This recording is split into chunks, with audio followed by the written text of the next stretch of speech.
자, 지난주 성탄절에는 새가족 초청 성탄 예배로 드렸습니다. 아직까지 신앙생활을 하지 않고 있는 우리 새가족들이 모두 17명 정도가 참여를 해 주셨습니다. 초청대에 오신 새가족들 가운데는 부모님을 또 모시고 오기도 하고요, 친동생을 데리고 오기도 하고, 또 직장 동료, 또 오래된 친구분들을 다 이렇게 모시고 오셨던 것 같아요. 자, 그런 분들을 초청해서 교회에 모시고 오는 것이 이게 쉬운 일은 아닙니다. 얼마나 어려운 일이었겠습니까? 아마도 우리가 지난주에 살펴보았던 로마의 백부장 고넬료처럼 새가족들을 위해서 사랑과 섬김으로 헌신했기 때문에 바로 가능하지 않았을까 생각이 들어요. 자, 그 부담스러운 일을 어떻게 그렇게 할 수 있었을까? 아무리 가족이라고 하더라도 교회에 모시고 온다는 것이 쉽지가 않습니다. 그러니까 여러분들이 평상시에 잘 쌓아놓은 친분 관계 때문에 그것이 가능하지 않았나, 자, 이런 생각을 해보게 됩니다. 자, 그런데요, 새가족들을 교회에 한번 모시고 온 것으로 여러분이 만족해서는 안 됩니다. 나 할 일 다 했네. 아니에요. 그분들이 신앙생활을 잘 하시고 이 교회에 잘 정착할 때까지 여러분들의 노력은 계속 되어야 될 줄로 믿습니다. 계속 하셔야 돼요. 그분들의 영혼 구원을 위해서 끝까지 기도하시고 포기하지 마시고 내려놓지 마시기를 바랍니다. 예. 자, 여러분들이 올 한 해 가장 잘한 일이 있다면 바로 그 일을 한 것, 새가족들을 초청해서 주님 품으로 또 모시고 온 것, 하나님께서 기뻐 받아 주신 일로 믿습니다. 자, 올해 우리는요, 반석 위에 세운 교회, 또 반석 위에 세운 가정이라는 목표를 가지고 새해 첫 주를 시작했습니다. 자, 그런데 벌써 올해의 마지막 주일을 맞이하게 되었습니다. 여러분, 한 해 동안 반석 위에 서시는 여러분들이 다 되셨습니까? 아멘. 네, 승호 형제 아멘. 자, 옆 사람에게 한번 인사 나눴으면 좋겠어요. 반석 위에 든든히 서셨습니까? 한번 인사 나누십시오. 예, 반석 위에 든든히 서셨습니까? 네, 여러분, 이 반석은 누구를 뜻하는 말이라고 말씀드렸어요? 예, 예수님이죠. 예수 그리스도. 예수 그리스도의 반석 위에 나는 든든하게 서 있는가? 바로 그 예수 그리스도가 우리 인생의 기초가 되어야만 우리의 인생은 무너지지 않습니다. 바로 그 예수 그리스도가 우리 교회의 기초가 되어야만 우리 교회는 흔들리지 않습니다. 바로 그 예수 그리스도가 우리 가정의 기초가 되어야만 우리 가정은 진정으로 행복할 수 있는 줄로 믿습니다. 바로 그 예수 그리스도를 우리 인생의 기반으로 모셔야 한다고 사람들에게 알려주는 것이 바로 전도예요. 예. 바로 그 예수님을 여러분의 인생의 기반으로 세우셔야 됩니다. 그 얘기를 해드려야 되는 거죠. 이게 바로 전도인 것입니다. 자, 세상 사람들은 이 비밀을 모르고 있기 때문에 우리가 꾸준하게 알려줘야 돼요. 예. 자, 세상 사람들에게 이 비밀을 알려주고 가르쳐 줬는데도 그들이 받아들이지 않는다면 그때는 어떻게 됩니까? 어떻게 될까요? 그래도 포기하지 말고 끝까지 조금 더 기다려 줄 수 있어야 되는 거예요. 아유, 복음 전했는데 안 받아들여? 됐어, 끝났어, 이러면 안 되는 거예요. 꾸준하게. 그러니까 하나님께서 우리에게 맡겨주신 영혼은 끝장 봐야 되는 거 아니겠습니까? 죽이 되든 밥이 되든 끝장을 봐야 되는 거예요. 포기하지 마시라는 얘기입니다. 결국 하나님의 때에 하나님의 방법으로 그들이 이 비밀을 깨닫게 될 날이 분명히 오게 될 줄로 믿습니다. 여러분, 한번 문 분들은 놓지 마셔야 됩니다. 우리 김남규 집사님이 그런 표현을 쓰셨거든요. 한번 물면 끝까지 놓지 않는다. 무섭지만 은혜스러운 말이에요. 자, 특별히 우리 통하는 교회를 통해서 그 일이 분명히 이루어지게 될 줄로 믿습니다. 여러분, 우리 통하는 교회는요, 예수 그리스도의 반석에 세워진 교회라고 여러분 생각하십니까? 아멘. 저는 우리 통하는 교회가 올 한 해 동안 예수 그리스도의 반석 위에서 성장해 왔다고 생각을 합니다. 하나님의 말씀을 원리와 원칙으로 삼고 사도행전에 나오는 초대교회의 모습을 배우면서 우리의 믿음과 신앙을 점검하고 초대교회의 그 이상을 우리가 충분히 따라가려고 노력하지 않았나 생각을 해보게 됩니다. 자, 그러나 우리가 머리로만 깨닫고 몸과 마음으로 실천하지 않는다면 교회의 부흥과 발전은 제자리 걸음을 할 수밖에 없다라는 거예요. 우리가 아무리 성경을 많이 읽고 성경의 내용을 잘 안다고 하더라도 그 말씀대로 실천하지 않고 그 말씀대로 순종하지 않는다면 우리가 알고 있는 그 성경 지식은 다 헛된 것입니다. 헛된 거예요. 오히려 그 성경 지식은요, 우리에게 영적인 교만함만 더해주는 도구가 될 수밖에 없다는 것입니다. 성경 말씀은 그런 식으로 나의 종교적인 허영심을 채우는데 사용해서는 안 됩니다. 성경의 말씀은 성경대로 살라고 우리에게 주신 것이지 머리로만 알고 있으면서 실력 있는 척 하라고 주신 말씀이 아니라는 거예요. 내년에도 우리 통하는 교회는요, 열심히 성경을 읽으려고 합니다. 자, 그런데요, 내년에는요, 우리가 성경만 읽지 않고 성경에 표현되어 있는 하나님의 마음을 찾는 그런 훈련까지 같이 하려고 합니다. 자, 우리가 통독 성경을 매일매일 읽어가는 것으로 끝내지 않고 그 본문 말씀에 담겨 있는 하나님의 마음을 발견해서 하나님의 마음을 함께 나누려고 합니다. 그러니까 성경에 표현되어 있는 하나님의 그 마음을 알아야만 우리가 하나님을 기쁘시게 할 수 있기 때문에 그렇다는 거예요. 자, 여러분이 직접 찾아낸 성경 구절과 그 말씀 속에 담긴 하나님의 마음을 제가 매주 주보에다가 올릴 생각이에요. 이따가 자세한 내용을 설명해 드리도록 하겠습니다.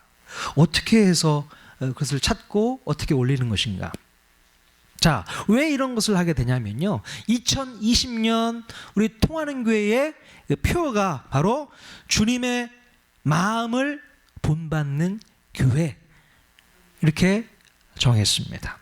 주님의 마음을 우리 마음에 담아서 그대로 살아보는 것이 내년도 우리의 목표입니다.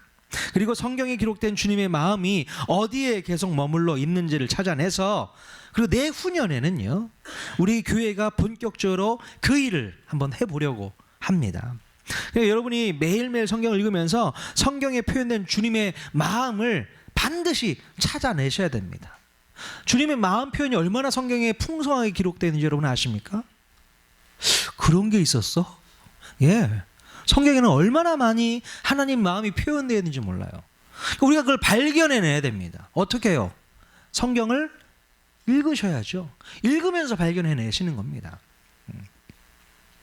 여러분, 주님의 마음을 아는 사람은요, 행동부터가 달라지게 됩니다. 행동부터가 달라져요. 일반적으로 나올 수 있는 행동이 아니라 남다른 행동이 나온다는 겁니다. 특별한 행동이 나올 수 있게 된다는 거예요. 주님의 마음이 기초가 되고 주님의 마음이 기준이 되다 보니까 내 뜻과 내 생각은 내려놓을 수 있게 되고 주님이 마음이 원하시는 그런 행동을 우리가 할 수 있게 된다는 것입니다. 자, 이렇게 우리의 행동들이 하나씩 하나씩 바뀌어 간다면 우리의 실력이 바로 그때 드러나게 되는 것이죠. 성경 말씀을 많이 안다고 우리 실력이 높은 게 아니에요. 성경 퀴즈대회에서 100점 맞고 만점 맞는다고 해서 우리 실력이 높다 이렇게 평가하시면 안 됩니다. 하나님의 마음을 어떻게 내 마음 가운데 담고 그 마음을 어떻게 실현해 나가느냐, 어떻게 실천해 나가느냐, 거기에 실력이 있다고 저는 믿습니다. 우리 통하는 교회 모든 성도들은 그런 믿음의 실력, 영적인 실력이 바로 그 부분에서 나타날 수 있기를 주님의 이름으로 간절히 축원드립니다. 자, 오늘도 우리는 본문 말씀 속에서요, 진짜 실력이 뭔지를 보여주는 사람을 만날 수 있게 되는데요, 바로 사도 베드로가 진짜 실력이 뭔지를 오늘 보여주고 있습니다. 자, 지난주에 살펴보았지만 베드로는 이방인 고넬료의 집에 찾아가서 복음을 전하게 되었고, 또 심지어 고넬료의 집에서 며칠 동안을 더 머물게 됩니다. 자, 사도행전 10장 48절에 이런 말씀이 있어요. 그들이 베드로에게 며칠 더 머물기를 청하니라. 네. 자, 그래서 베드로는 고넬료의 집에서 며칠 동안을 더 머물면서 그들과 함께 생활을 했습니다. 여러분 아무렇지 않게 이 말씀을 읽었지만 이 말씀은 베드로에게 무척 부담이 되는 그런 요청이었던 거예요. 이방인의 집에서 이방인들이 먹는 음식을 같이 먹으면서 또 이방 사람들이 찾아오게 될 거 아니에요. 그들과 같이 교제하면서 며칠 동안을 함께 하고 있었다. 여러분 이게 얼마나 베드로에게 큰 스트레스겠습니까? 쉬운 일이 아닙니다. 물론 기쁜 마음으로 감당했겠지만 이방인들과 함께 접촉을 하고 교제를 나누고 같이 음식을 먹고 같이 잠을 잔다? 상상도 못했던 일이었던 거예요, 베드로에게는. 자, 그런데 이 소문이요, 유대 예루살렘에 있는 성도들에게까지 이제 먼저 퍼지게 됩니다. 자, 사도행전 11장 1절 같이 읽어보겠습니다. 시작. 유대에 있는 사도들과 형제들이 이방인들도 하나님의 말씀을 받았다 함을 들었더니, 네, 베드로가 이방인들과 함께 생활하고 있다는 소식은요, 유대 전역으로 소문이 퍼지게 됩니다. 자, 이것처럼 놀라운 핫 이슈가 또 있었을까? 아주 깜짝 놀랄 만한 일이죠. 유대인들이라면 예수님을 믿던 또 예수님을 믿지 않던 상관없이 이 소식을 듣고 충격에 빠졌을 것입니다. 아니나 다를까 베드로가 예루살렘에 올라갔을 때에 어떤 반응이 있었는가 성경에 기록되어 있어요. 사도행전 11장 2절 3절 같이 읽겠습니다. 시작. 베드로가 예루살렘에 올라갔을 때에 할례자들이 비난하여 이르되 네가 무할례자의 집에 들어가 함께 먹었다 하니. 예. 자, 여기서 말하는 할례자들은 누구이고 무할례자들은 누구일까요? 뭐 할례자들은 당연히 할례 받은 사람이고 무할례자들은 할례를 받지 않은 사람들이겠죠. 자, 여기서 할례자들은요, 예수님을 믿는 유대인들을 말합니다. 예. 즉 예수님을 믿고 구원받은 유대인 성도들을 표현한 말이고요. 반면에 무할례자들은요, 할례를 받지 않은 사람들, 그러니까 이방인들을 얘기하는 거겠죠. 이방인들.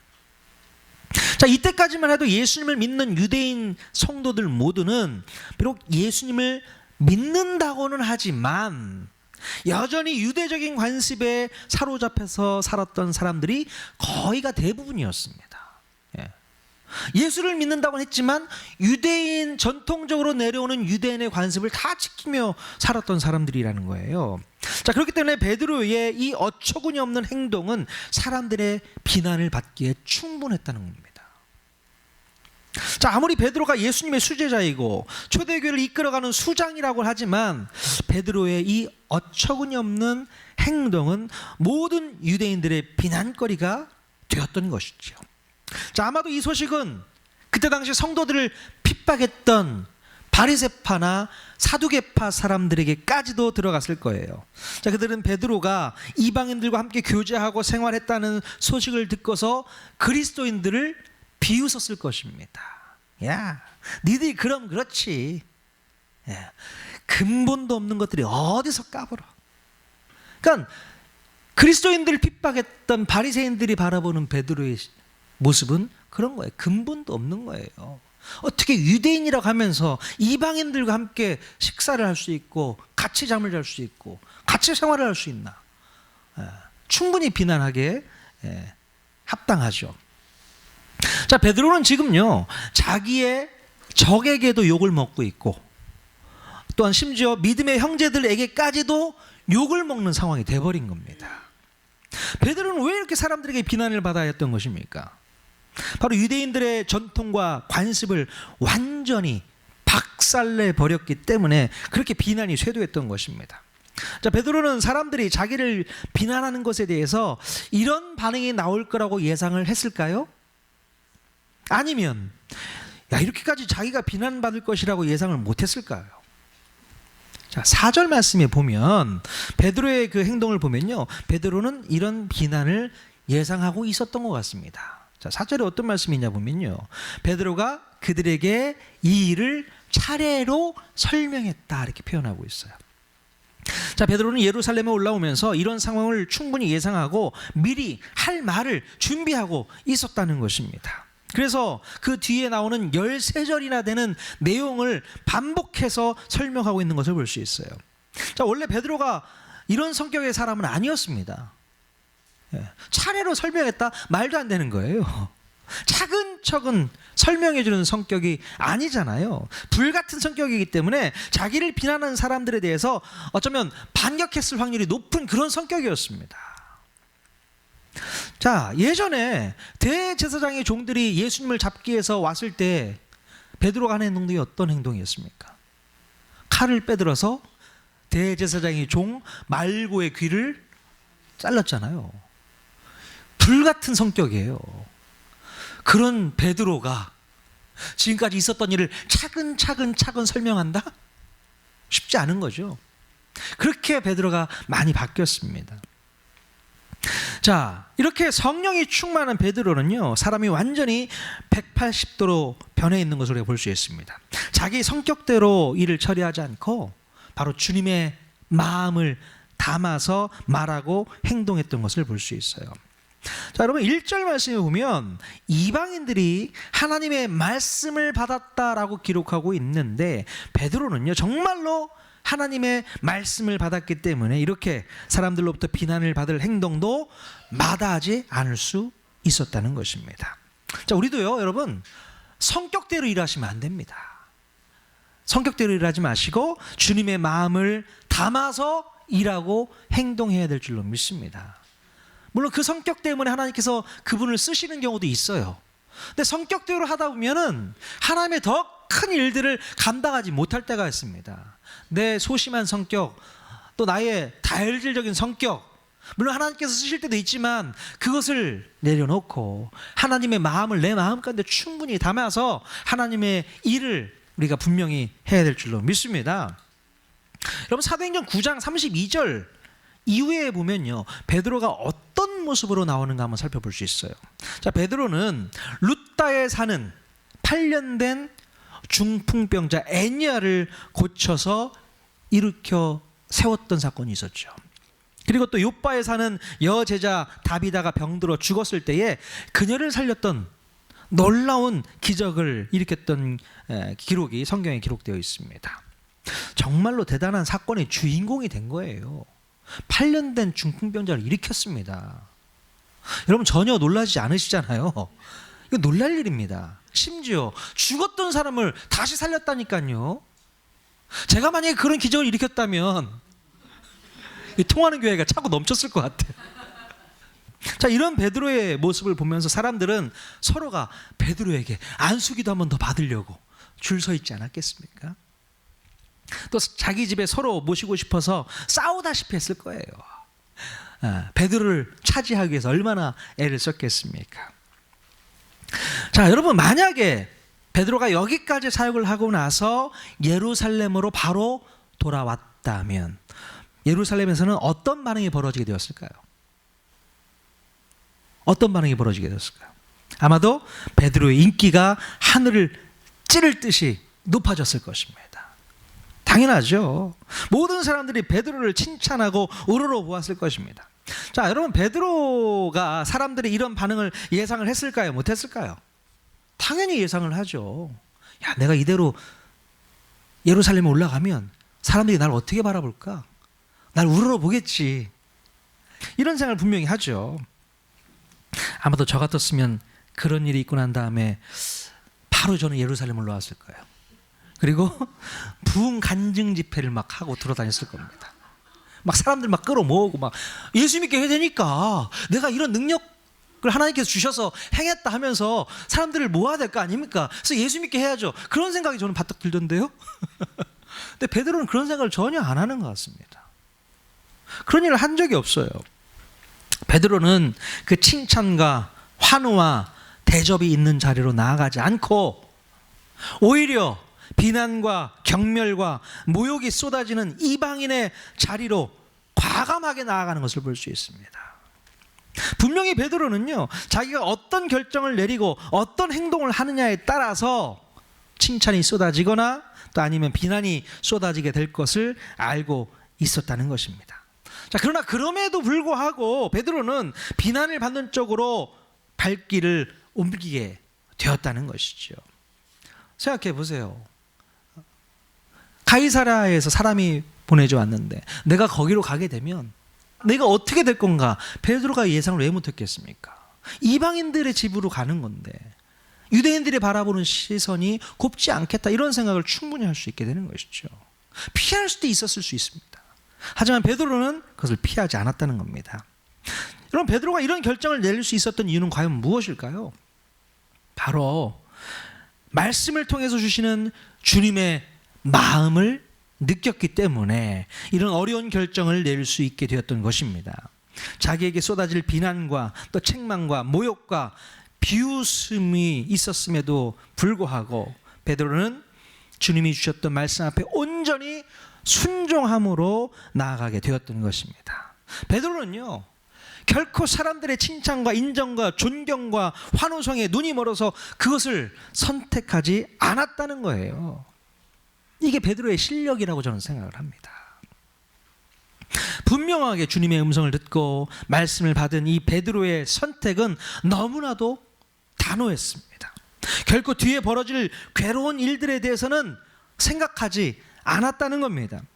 오로지 주님의 마음이 우선이고 주님의 마음이 그의 행동을 결정지었던 것이죠. 나중에 우리가 사도행전 16장에 가서 보게 되면 바로 사도 바울이 2차 전도 여행을 펼쳐나가는 것을 볼 수 있게 됩니다.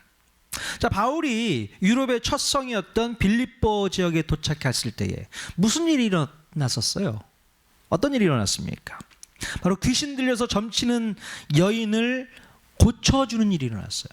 그랬더니 그 여인을 부렸던 주인이 자기의 생업이 끊어진 것을 보고 이 바울을 어떻게 했습니까? 감옥에 가둬버리잖아요. 너 때문에 내가 생업이 다 끊어졌어. 너 때문에 내 사업이 망해버렸어. 감옥에 넣게 됩니다. 근데 여러분 생각해 보세요. 바울이요, 이 귀신 들린 여종을 고쳐주게 되면 어떻게 될지를 몰랐을까요? 예상했습니다. 충분히 예상했어요. 성경에 보면요, 바울은요 여러 날 고민을 하게 되었습니다. 바로 고쳐주지 않았어요. 고민을 했어요.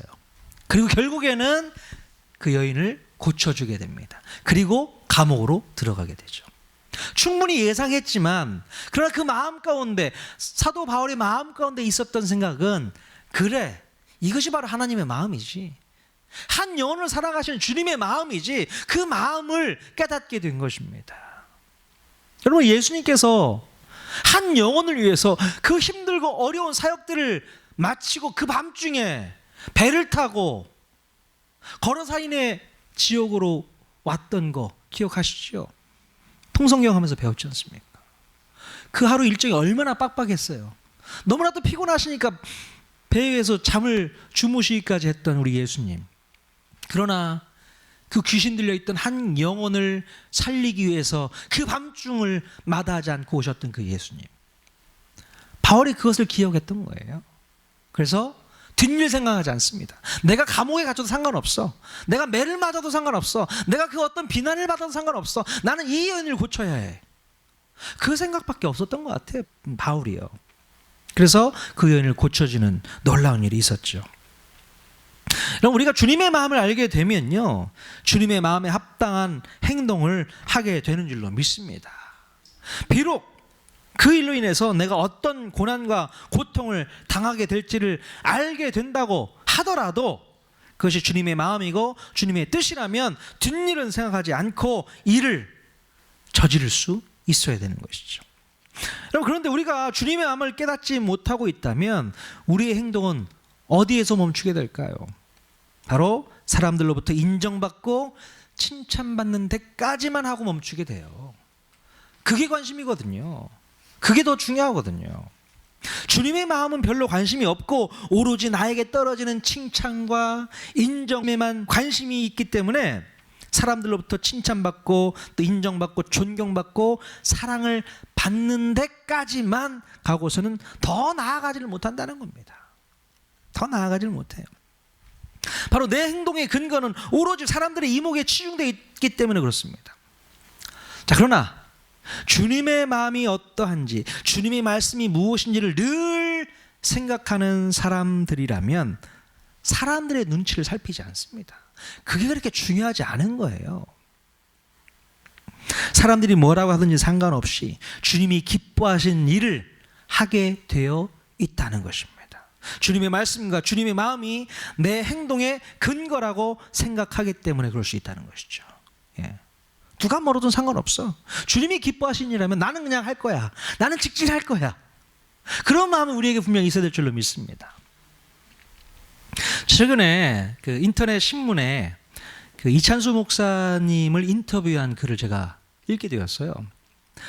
그 글에 보니까 그 목사님의 사무실 책상 위에 액자가 놓여져 있는데 그 액자 안에 이런 글귀가 쓰여져 있다고 합니다. 한번 보여주세요. 어떤 글귀인가? 같이 한번 읽어보겠습니다. 시작. 덜 논리적이면서 더 사랑해라.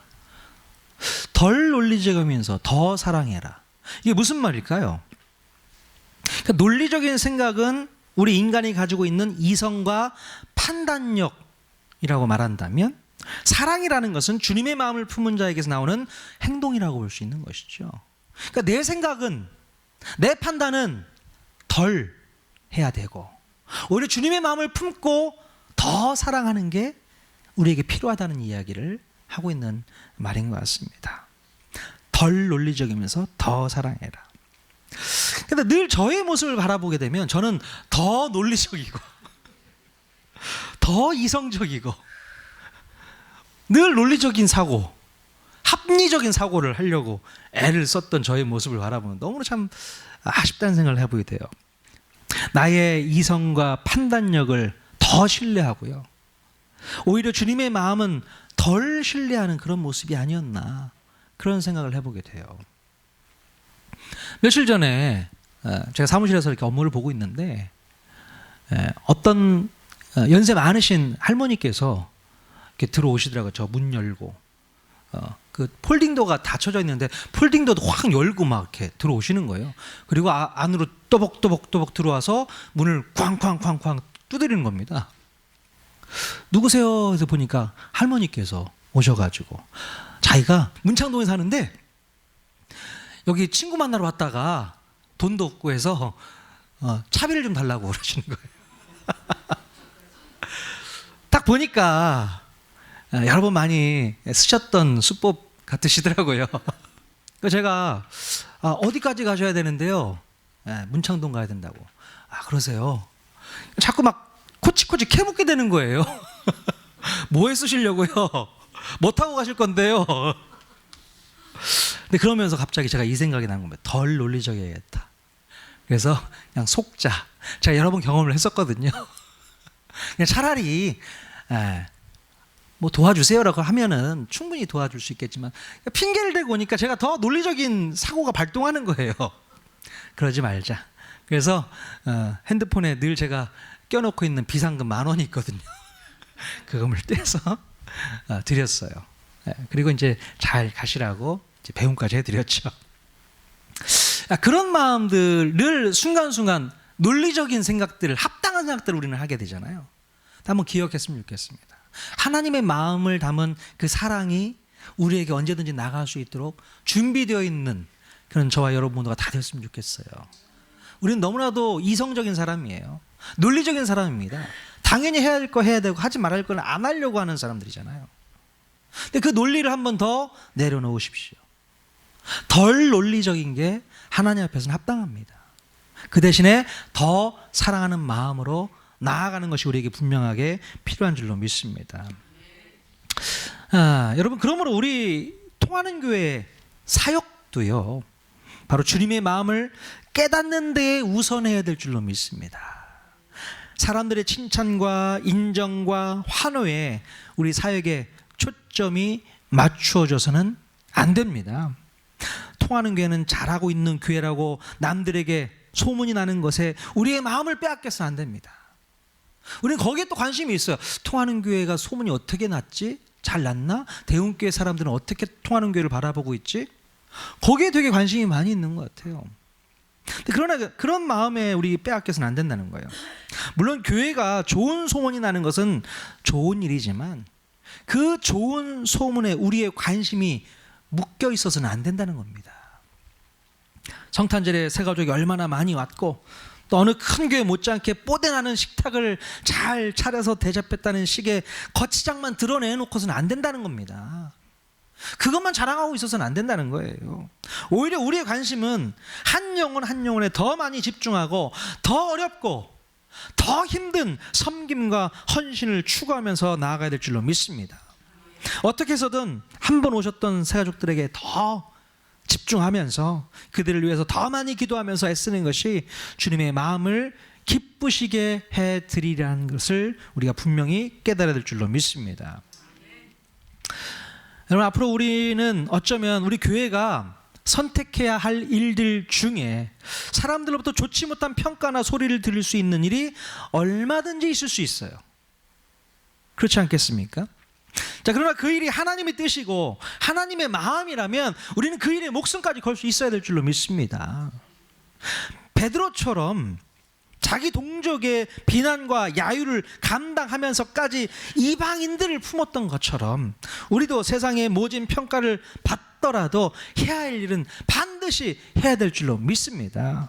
세상 사람들의 비난과 그 사람들의 수근거림이 무섭다고 그를 게을리하거나 덮어버려서는 안 된다는 거예요. 하나님이 기뻐하신 일이라면 우리는 그 일을 분명히 해야 될 줄로 믿습니다. 저는 우리 이 통하는 교회가요, 먼 미래를 좀 내다봤으면 좋겠어요. 뭔가 서둘러서 하나님의 사역을 선택하고 싶지는 않습니다. 빨리빨리 뭔가를 해야 된다고 생각하는 그런 마음을 우리는 접어야 됩니다. 좀 더 깊이 주님의 뜻을 깨닫고 주님의 마음을 캐치하면서 주님이 기뻐하실 일이 무엇인지를 성경을 통해서 배우면서 그 일을 우리는 선택해야 될 줄로 믿습니다. 어떤 일을 시작해서 뽀대나는 성과를 내려고 노력하기보다는 주님이 주시는 마음이 무엇인지를 깊이 묵상하고 경험하고 먼저 배울 수 있기를 바랍니다.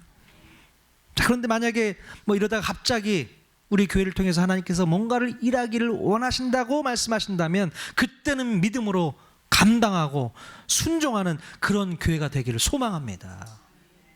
말씀하셨는데도 불구하고 하고 있지 않은 모습도 잘못된 거 아니겠어요? 네. 그럼 언제든지 열려있는 마음으로 주님의 뜻을 구하는 그런 교회가 건강한 교회인 줄로 믿습니다. 새해는요, 우리 모두가 열려있는 마음으로 주님의 마음을 깨닫고 우리에게 주시는 바로 그 꿈과 비전을 구체적으로 발견하고 선택하는 우리 통하는 교회가 될 수 있기를 주님의 이름으로 간절히 축원을 드립니다.